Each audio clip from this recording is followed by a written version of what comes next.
Dans le livre d'Habacuc, Seigneur, depuis les temps anciens, n'es-tu pas mon Dieu, mon Saint, toi qui es immortel? Seigneur, tu as établi les Chaldéens pour exécuter le jugement. Tu en as fait un roc pour exercer le châtiment. Tes yeux sont trop purs pour voir le mal. Tu ne peux supporter la vue de l'oppression. Alors pourquoi regardes-tu ces perfides?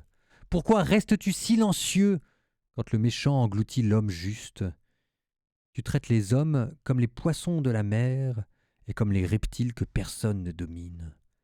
Le Chaldéen les pêche tous avec son hameçon, les prend avec son filet et les recueille dans ses nasses, ce qui le comble de joie et d'allégresse.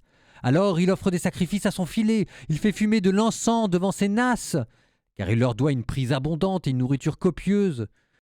N'arrêtera-t-il pas de vider son filet, de massacrer sans pitié des nations? Je vais me tenir à mon poste de garde, rester debout sur mon rempart, guetter ce que Dieu me dira et comment il répliquera à mes plaintes. Alors le Seigneur me répondit, tu vas mettre par écrit une vision, clairement, sur des tablettes, pour qu'on puisse la lire couramment.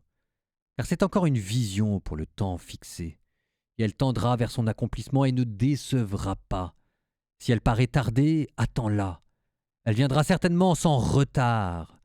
Celui qui est insolent n'a pas l'âme droite, mais le juste vivra par sa fidélité.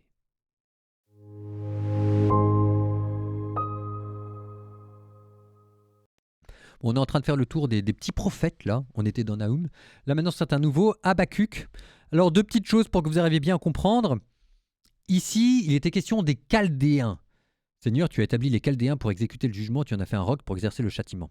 Les Chaldéens, c'est quoi? Les Chaldéens, c'est les Babyloniens. C'est la même chose, c'est le même nom. Les Babyloniens, c'est en fonction de la ville où ils habitent, et c'était une ville empire. Mais Chaldéens, ça c'est le nom du peuple. Donc les Chaldéens, leur capitale, c'était les Babylones, et donc on les appelle aussi les Babyloniens. Donc avec ça, vous pouvez mieux comprendre ce qui a été dit, et vous voyez comment est-ce que là, en fait, on est en train de vous décrire cette espèce d'arrogance et d'idolâtrie qui est au cœur des nations païennes, notamment la Babylonie, qui fait que tant qu'on connaît le succès, on sombre dans l'idolâtrie. Et c'est pour ça aussi que Dieu n'a pas voulu qu'Israël connaisse que le succès. Bon, ça c'est la première chose. La deuxième chose, c'était la toute dernière phrase, parce qu'elle est tellement célèbre que je ne peux pas ne pas en parler 2 secondes. C'est celui qui est insolent n'a pas l'âme droite, mais, je vous cite, le juste vivra par sa fidélité. Ce qui, repris en grec, vous donne le juste vivra par sa foi, ce qui ensuite a été repris par saint Paul dans la lettre aux Romains, et c'est la thèse centrale de toute la lettre aux Romains.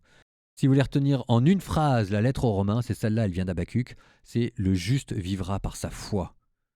Point à la ligne. C'est une des plus grandes thèses de saint Paul, qui en fait ne vient pas de saint Paul, qui vient de Jésus, va ta foi t'a sauvé, et qui reprend en fait une ancienne prophétie de Nahum, d'Habacuc, pardon. Et là, vous voyez, c'est une toute petite phrase.